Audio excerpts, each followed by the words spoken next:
tema apasionante porque si sabemos de dónde venimos, sabemos dónde estamos y hacia dónde vamos, ¿de acuerdo?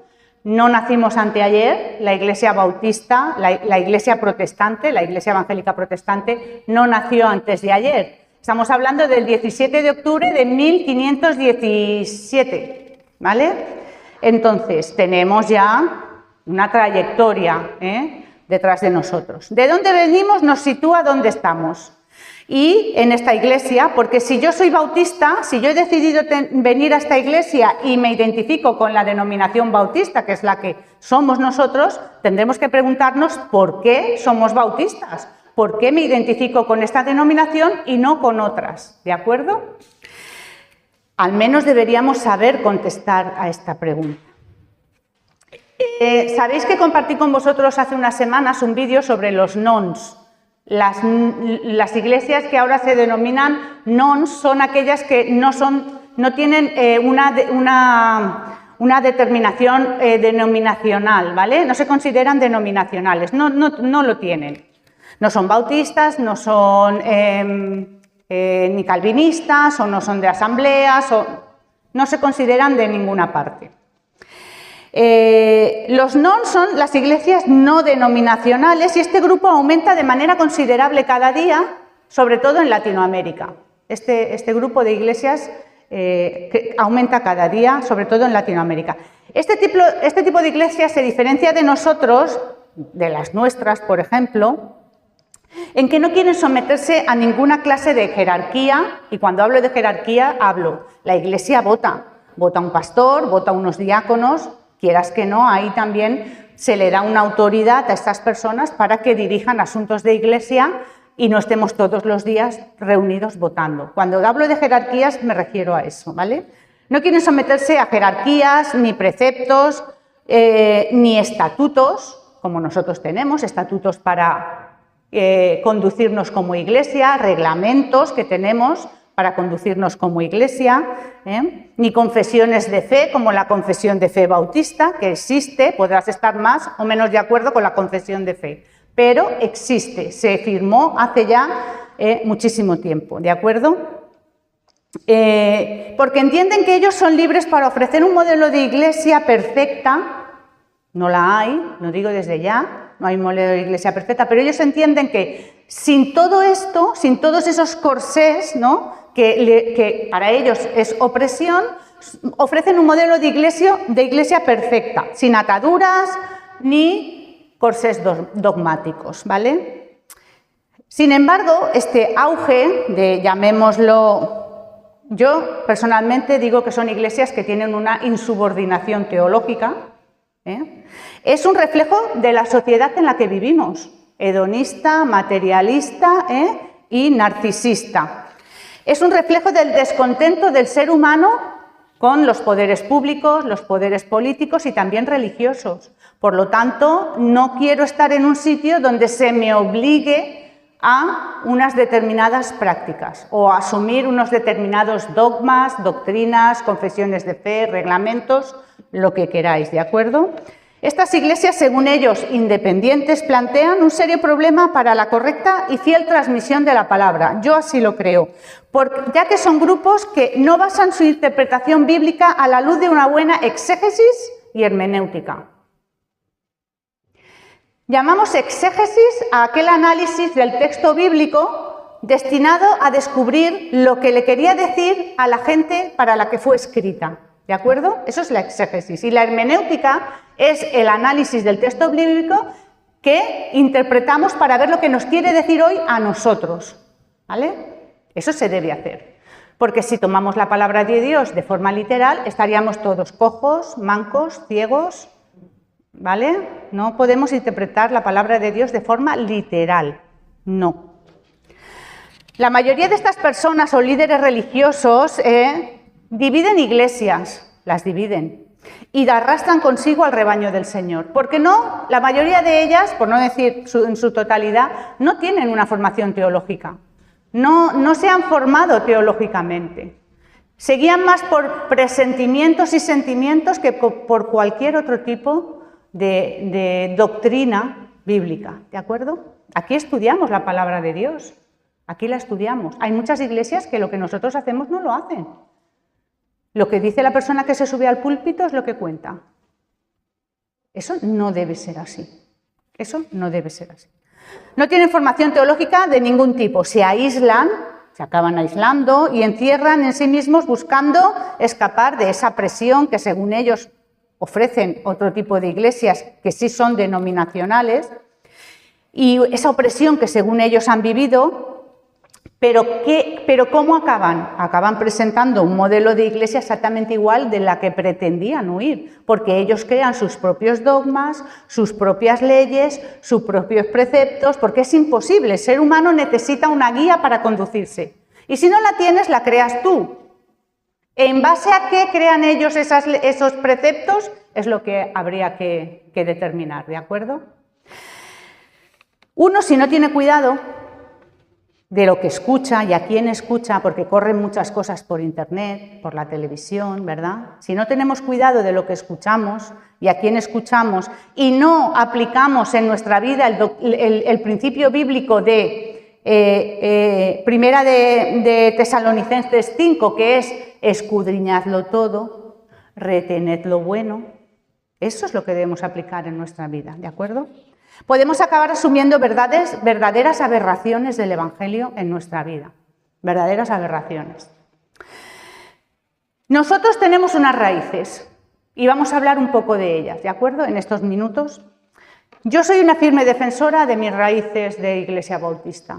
Yo me convertí en una iglesia pentecostal, el Señor me llevó allí para convertirme y siempre, siempre, siempre lo recordaré con mucho cariño y con mucho amor. Pero yo no me identifico con una denominación pentecostal, yo me identifico con una denominación bautista. A mí me gustan las iglesias bautistas porque para mí tienen un orden, una manera de conducirse, una teología, unos preceptos que yo me identifico con ellos. Además tenemos raíces que se hunden en el tiempo. Porque podemos mudar nuestras hojas, los árboles ahora en otoño lo hacen, pero nuestras raíces no se pueden cambiar, ¿de acuerdo? No se pueden mover con doctrinas que vengan de aquí o de allá. Nuestras raíces tienen que ser firmes en la palabra de Dios. Para defender algo a alguien, como en este caso yo estoy haciendo aquí, alguna postura en la vida, alguna filosofía, un ateo me tiene que defender a mí su ateísmo. No me puede decir soy ateo y punto, Dios no existe, a mí me lo tiene que argumentar, como yo voy a argumentar hoy en qué se basa la Iglesia Bautista. Es imprescindible que sepamos de dónde venimos, como he dicho antes, para saber dónde estamos y hacia dónde vamos. Bien. El hecho de que podamos tener una Biblia hoy en día en nuestras manos, ¿vale? Eso que nos parece tan normal, que podamos abrirla, que podamos leerla, que podamos estudiarla, ¿vale? No es una casualidad y le costó la vida a muchas personas para que hoy en día esto pudiera darse. John Hus, que vivió 100 años antes de Lutero, que también era un teólogo del norte de Europa, fue quemado en la hoguera por defender las mismas cosas que defendió Lutero, 100 años antes, ¿de acuerdo?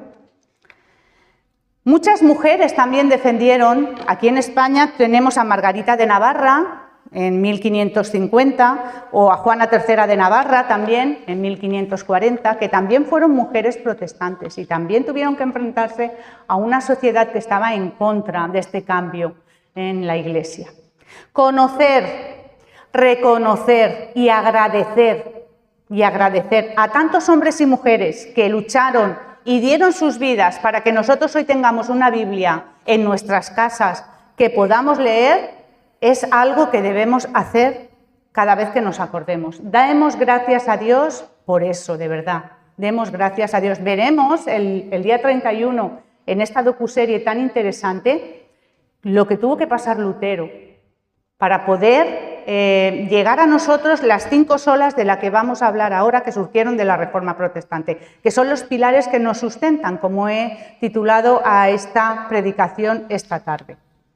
Lo que hoy en día nos parece algo tan natural como leer la Biblia, ha sido una tarea difícil y complicada para muchos. Y lo sigue siendo en algunos lugares del mundo, porque hay lugares en el mundo donde no se puede leer la palabra de Dios, no se puede predicar el Evangelio y están matando, literalmente matando a nuestros hermanos por ser cristianos, por ser cristianos. Y me da igual que sean evangélicos o católicos, adventistas, simplemente por seguir el nombre de Jesús se les está aislando en sus comunidades, en el mejor de los casos, y en el peor, terminando con sus vidas. No sé si sois seguidores de esta plataforma, de este ministerio que se llama Puertas Abiertas, pero si no lo sois, yo en Instagram soy seguidora y es terrible ver lo que pasan hermanos y hermanas nuestras alrededor del mundo. Oremos por esa iglesia perseguida, perseguida. En el siglo XVI, en el siglo donde la Reforma se inició, la palabra de Dios estaba secuestrada, con todas las letras, secuestrada. Solo era leída por 4 personas y esas 4 personas eran las que la interpretaban y la daban a conocer al pueblo según sus designios y voluntad. No el designio y la voluntad de Dios, según la interpretación de ellos. Hay una película que se llama El nombre de la rosa, la habéis visto, ¿verdad? Es terrible, es terrible. Y en un momento dado le preguntan los frailes, es que la iglesia, si Jesús era pobre, la iglesia tendría que ser pobre. Y dice, bueno, no nos preguntemos si Jesús fue pobre, preguntémonos si la iglesia tiene que ser pobre, que igual no. O sea, es terrible. La iglesia pasó de ser perseguida a perseguidora en un momento dado de la historia y perdimos el norte. En esos principios, hasta el siglo XVI, éramos todos uno. Venimos de ahí, ¿de acuerdo? Para comprender lo que significa para nosotros tener a nuestra disposición la Biblia, debemos ir al origen, lo que suscitó que se diera el movimiento protestante, que comenzó con Lutero y del cual bebemos hoy, nos alimentamos hoy y tenemos esta libertad para interpretar la Biblia hoy, ¿de acuerdo? Los abusos de la Iglesia católico-romana, porque eran abusos, fueron el detonante para que Lutero confeccionase las famosas 95 tesis que clavó el 31 de octubre en la catedral del castillo de Wittenberg, para comenzar un día. Él quiso comenzar un diálogo. No creo que quisiera ese cisma, esa ruptura, que es lo que quiere decir la palabra cisma, sino que quiso comenzar un diálogo diciendo, a ver, yo estoy predicando, yo estoy dando clases a mis alumnos de teología leyendo la palabra de Dios y lo que yo leo no es lo que yo estoy viendo que la Iglesia hace. Vamos a abrir un debate, vamos a abrir un diálogo y hablemos. Las 5 solas que surgieron con la Reforma Protestante son el pilar, son los pilares, donde hundimos nuestras raíces. La palabra de Dios es donde nosotros hundimos nuestras raíces, pero los 5 pilares, las 5 solas de la Reforma Protestante son lo que sostienen a las iglesias protestantes. Cualquier iglesia que no se sustente en estos pilares que vamos a ver brevemente, no es una iglesia doctrinalmente sana, lo tengo que decir, ¿de acuerdo? Mirad, comenzamos por el primer pilar, lo hemos leído. Toda la Escritura es inspirada por Dios y útil para enseñar, para redarguir, para corregir, para instruir en justicia. Pone a quienes, a fin de que el hombre de Dios sea perfecto, dirá en el versículo 17, enteramente preparado para toda buena obra. Pone que para unos pocos, pone la palabra que Dios que para unos escogidos, no, para el hombre, o sea, para el ser humano. El primer pilar de la Reforma Protestante es solo la Escritura. Solo la Escritura. La palabra de Dios es la máxima autoridad en materia de fe y conducta, o sea, a la práctica, dada por el Señor. Nada que contradiga a la revelación de Dios, nada, puede regular la vida de un cristiano. Tú debes y yo debo conducirme por la palabra de Dios. Todo lo que contradiga esto, dirá, en un momento dado dirá la Escritura, obedeced al rey, ¿no? A las autoridades, obedeced al rey, ya, pero siempre y cuando no contradiga la palabra de Dios, yo lo obedeceré, me acataré a las normas que rigen esta sociedad, pagaré mis impuestos, seré una persona de bien. Ahora, en el momento, lo que la sociedad, lo que los poderes políticos, lo que mi entorno me demande, Estoy pensando, por ejemplo, en Sodoma y Gomorra. ¿Quién vivía allí? ¿Tenemos que amoldarnos a eso? No. Vivimos en una sociedad que se parece mucho a aquello, ¿verdad? Pues nosotros debemos de conducirnos por la palabra de Dios. No va a ser fácil y muchas veces nos van a señalar, incluso insultar. Pero nosotros, nuestra forma de vida y nuestra práctica es la palabra de Dios. Lo acabamos de leer. Solo cuando Lutero se dio a la tarea de leer la palabra de Dios, porque cuando Lutero lo hicieron profesor de teología, claro, le tuvieron que dar una Biblia. Y solo cuando se dio a la tarea de leer la palabra de Dios, de examinarla y reflexionarla, que es lo que hacemos nosotros, todos los días, cuando leemos un pasaje, nos acercamos a la palabra de Dios y le decimos al Señor, Señor, muéstrame qué me quieres decir, o estoy buscando orientación para un problema, necesito tu consejo, y buscamos en la palabra de Dios. Eso es lo que Lutero hizo. Hasta entonces eso no se podía hacer, lo que para nosotros es tan normal. Solamente cuando pudo reflexionar, leerla y examinarla sobre ella, es que pudo razonar sobre su trayectoria a través de su fe, y entonces tuvo una revelación que cuestionaba todo lo que le habían enseñado hasta ese momento. La palabra de Dios es autoritativa e inspirada, por consiguiente, la única fuente de autoridad para el creyente, la única. La palabra de Dios dice, si un ángel del cielo bajara y te predicara otro evangelio, sea anatema. Lo dice la palabra de Dios. Solamente lo que pone aquí. Ay, es que la Biblia se contradice, ay, es que en ocasiones a lo mejor la Biblia... Esto ha llegado porque la soberanía de Dios lo ha querido así. Yo tengo que creer que esta es la palabra de Dios revelada a todos nosotros. El que haya traducido la Biblia, el que no lo haya hecho bien, dará cuenta. Pero yo tengo que conducirme por la palabra de Dios que está aquí revelada y que ha llegado hasta nosotros. ¿De acuerdo? Lutero había crecido pensando que la persona que se salvaba era la persona que luchaba por obtener esa salvación. ¿De acuerdo? Le habían hecho creer que la palabra de Dios solo se podía interpretar por el Papa y los obispos. Y no era así. Lutero empezaba a comprender mediante la palabra de Dios, leyendo las Escrituras, que para salvarse solo tenías que extender tus manos vacías, y recibir el regalo que Dios te daba. Y eso nos lleva al segundo pilar de la fe protestante, solo la fe. Solo la fe. Fijaos, solo la Escritura, solo la fe. La salvación solo puede ser recibida cuando ¿qué? Cuando ponemos nuestra fe en aquel que dio su vida por nosotros. Solo. Murió por nosotros, y nuestras obras, cualesquiera que sean, quedan excluidas porque no tenemos nada de valor para ofrecer para obtener la salvación. Romanos 3:28. Concluimos pues que el hombre es justificado por fe sin las obras de la ley, dirá Pablo. Lo que Lutero estaba diciendo es que no necesitamos la institución de la Iglesia, de ninguna, ni evangélica, ni católica, de ninguna, ni la intercesión de pastores, sacerdotes, para acercarnos a Dios. No lo necesitamos, no. Romanos 5. Justificados pues por la fe tenemos paz para con Dios por medio de nuestro Señor Jesucristo. Estamos justificados por la fe.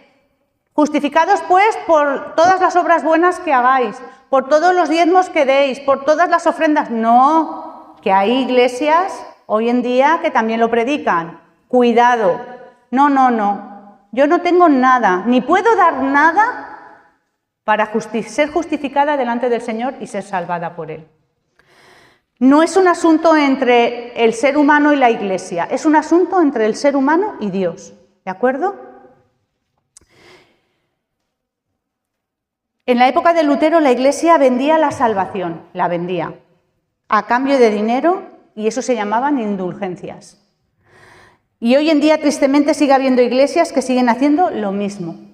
Iglesias de nuestras denominaciones, que se dicen evangélicas protestantes, y se atreven a llamarse así. El Evangelio de la prosperidad, por ejemplo, y el de la retribución, tanto doy, tanto me da el Señor, es un ejemplo, Mucho cuidado, mucho cuidado. Pero a Lutero su momento de revelación le había dejado un mensaje muy claro y muy simple. La salvación era un regalo de Dios y un regalo que se recibía a través de la fe.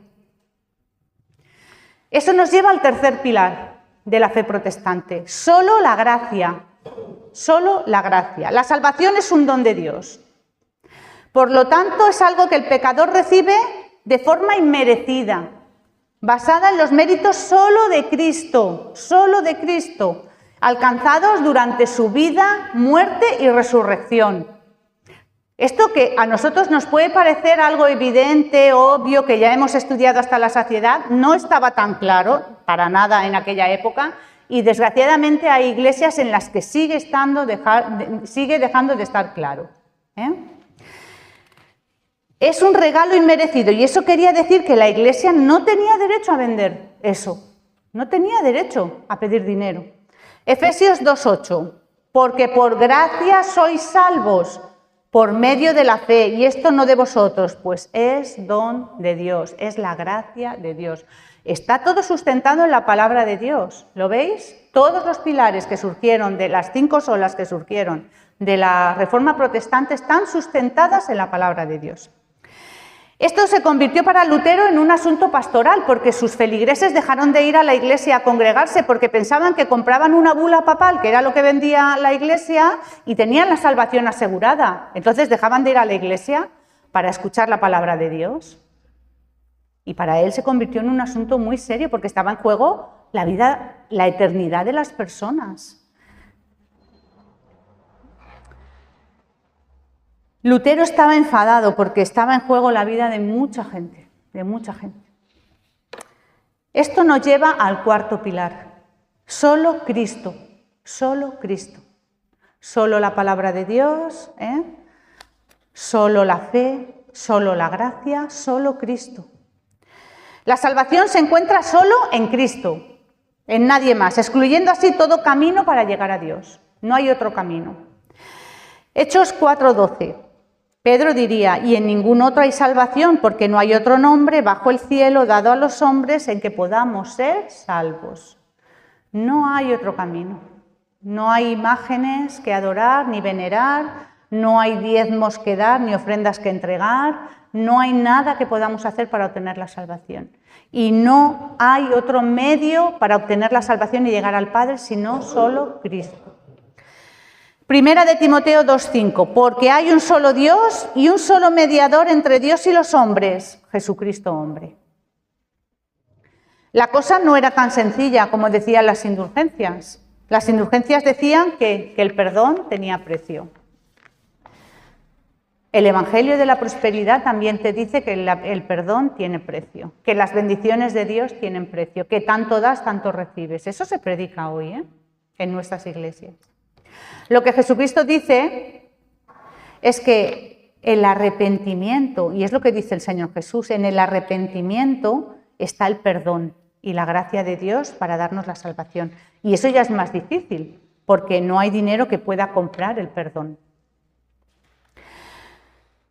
El quinto pilar y último pilar de esta tarde es solo a Dios la gloria, solo a Dios la gloria. El propósito de la salvación que recibimos, ¿qué es? ¿Por qué recibimos la salvación? Es glorificar a Dios. No es para tener una vida más feliz, no es para que nos vaya mejor, no es para prosperar en lo material o en lo emocional, es para glorificar a Dios. El otro día me decía una hermana que lo está pasando muy mal, es verdad, lo está pasando muy mal, y me decía, es que Dios tiene que hacer algo, lo tiene que hacer, me tiene que sacar de aquí, lo tiene que hacer. Y yo pensé, lo que Dios tenía que hacer por nosotros, ya lo hizo, que fue morir en la cruz. Y a partir de ahí, nosotros tenemos, mirad lo que dice Primera de Pedro 2:9, mas vosotros sois linaje escogido. Y dices, bueno, linaje escogido, real sacerdocio, nación santa, pueblo adquirido, adquirido por Dios, adquirido por Cristo. ¿Para qué? Para que anunciéis las virtudes de aquel que os llamó de las tinieblas a su luz admirable. No es para ser más felices, no es para que nos vaya mejor, no, tenemos una idea muy equivocada de lo que es la salvación. Porque si el Señor sufrió y pasó por pruebas y tuvo una vida difícil, ¿a nosotros qué nos espera? ¿Qué nos espera? Todo lo que no sea eso, doblemos la rodilla y alabemos al Señor de que podemos tener una vida cómoda o plácida dentro de la vida que tenemos. Para concluir, os haré una pregunta. ¿Qué significa la palabra de Dios para nosotros hoy, aquí, en esta iglesia, en el siglo XXI? ¿Qué significa tener la palabra de Dios a nuestro alcance? Que podamos leerla, manosearla, subrayarla. Hay gente que se escandaliza de que nosotros subrayemos y escribamos de la Biblia. ¿Por qué estamos aquí? ¿Por qué estamos en esta iglesia? ¿Por qué hemos escogido esta opción cristiana como identidad propia? ¿Entendemos de verdad cuáles fueron y son las implicaciones de seguir creyendo y promulgando las 5 solas de la Reforma protestante? Estos 5 pilares que surgieron de la Reforma representan el corazón de la teología y resumen verdades no negociables. Son verdades que no se pueden negociar. Podemos negociar que solo Cristo, que solo a Dios la gloria, que solo la fe, que solo la Escritura, que solo la gracia. ¿Eso se puede negociar? No se puede negociar a la luz de la Escritura, de lo que hemos leído esta tarde, conforme a la palabra de Dios. Eso no se puede negociar. Nosotros creemos en la supremacía de la Escritura, en la salvación por gracia, en la justificación por la fe, que Cristo es la cabeza de la Iglesia, Cristo, nadie más, Cristo, en la centralidad del púlpito y la predicación. Muchos salen a buscar iglesias donde hay muy buena alabanza, donde hay una escuela dominical apabullante llena de niños que tienen multitud de programas para niños, para jóvenes. Está muy bien, pero ¿qué estamos buscando en realidad? ¿Qué estamos buscando cuando vamos a una iglesia? Comer. Y no en todos los sitios nos dan bien de comer, ¿de acuerdo? Y vosotros, y nosotros, y yo, y vosotros y yo, somos los que tenemos que estar atentos. ¿Qué nos están dando de comer? Cuando voy a un sitio, ¿qué me están dando? ¿Qué me están explicando? ¿Qué me están predicando? ¿De acuerdo? Y para eso hay que leer la palabra de Dios y estudiarla. Y muchos hombres y mujeres dieron la vida para que nosotros hoy podamos hacer eso, ¿de acuerdo? La fortaleza de una iglesia depende de las verdades que la sustentan. Una iglesia que no tiene pilares fuertes, cae. ¿Por qué lleva esta iglesia aquí más de 130 años? ¿Por qué? ¿Os lo habéis preguntado alguna vez? Por la gracia de Dios, estamos de acuerdo. ¿Por qué? Porque cada persona que ha venido y se ha puesto aquí en el púlpito ha predicado siempre lo mismo. Eso que la gente no quiere oír, siempre lo mismo. Es que la palabra de Dios es la misma, hoy, ayer y por los siglos, porque Dios es el mismo hoy, ayer y por los siglos.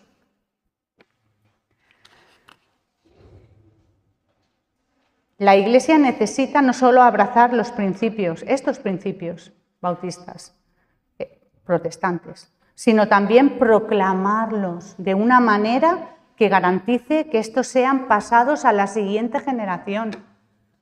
Mi abuela entró en una iglesia bautista, ella era católica.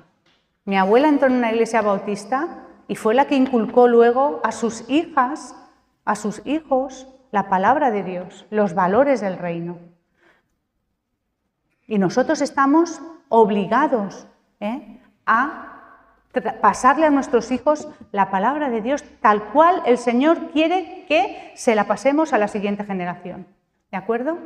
No vivimos para nosotros solos, no vivimos solo para nuestra generación.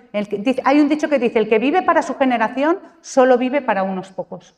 Nosotros vivimos para pasar a la siguiente generación, pensando siempre en la siguiente generación. Yo últimamente le pido al Señor, Señor, ¿por qué me has traído al Chinet? ¿Por qué estoy aquí? ¿Por qué estoy predicando la palabra? ¿Por qué estoy y leo la historia de Josías, de cómo él hizo lo que hizo, reformó un pueblo, el Señor lo utilizó y murió joven y con él se acabó todo. Y yo le digo, Señor, no quiero que cuando yo ya no esté aquí, la iglesia de Alchinet no esté.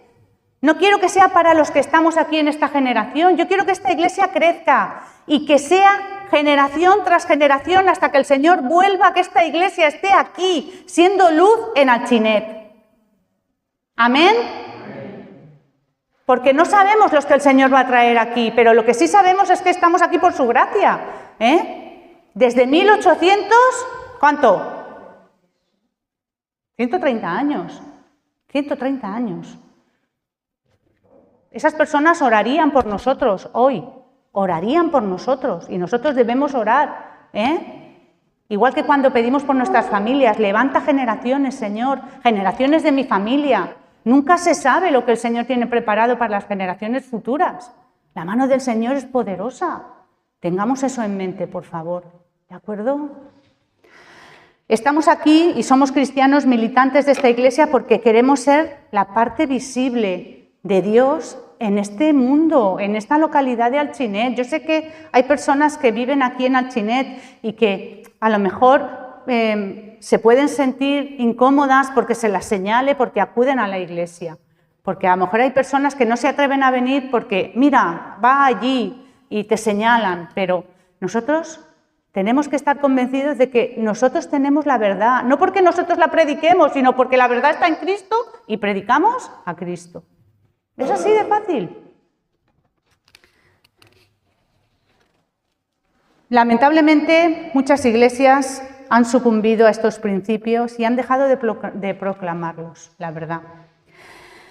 Con el tiempo, todo lo que es asumido va siendo olvidado poco a poco. Parece que como lo tenemos muy asumido, como es algo tan obvio, ¿verdad? Pues lo podemos ir dejando por el camino. Por eso es preciso, por lo menos cada año, celebrar el Día de la Reforma Protestante, recordando las 5 solas que nos sustentan a la Iglesia protestante.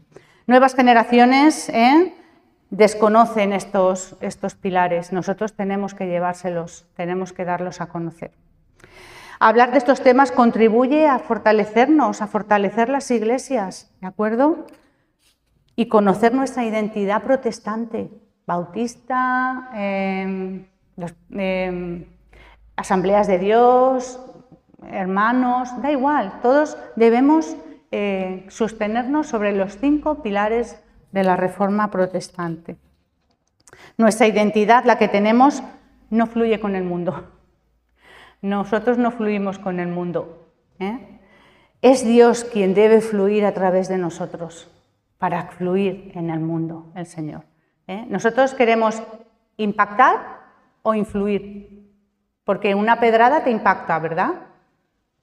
Vale, pero una persona que viene, te cura, te alivia, te da consuelo, influye en ti, influye en tu carácter, ¿vale? Es un ejemplo un poco tonto, pero para que veamos lo que es la influencia y lo que es el impacto. Yo quiero influir en las siguientes generaciones, no solo impactar, ¿de acuerdo?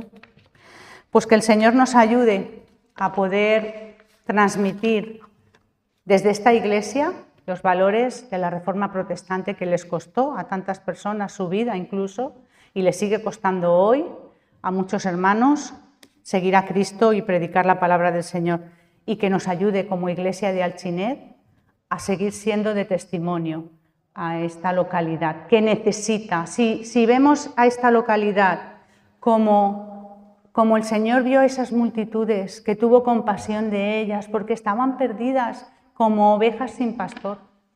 Si vemos a estas personas que necesitan escuchar la palabra de Dios para llegar a Él, entonces habremos conseguido tener la mente y el corazón de Cristo. ¿De acuerdo? Pues que el Señor os bendiga y os guarde y nos capacite para poder seguir la obra que se comenzó hace tantos siglos y que nosotros tenemos que seguir contribuyendo a edificar. La iglesia protestante, la iglesia que reformó y siempre tiene que estar reformándose. La iglesia tiene que estar siempre siendo reformada también, para no caer en aquello que no quisimos para nosotros un día, no lo queramos tampoco ahora, ¿de acuerdo?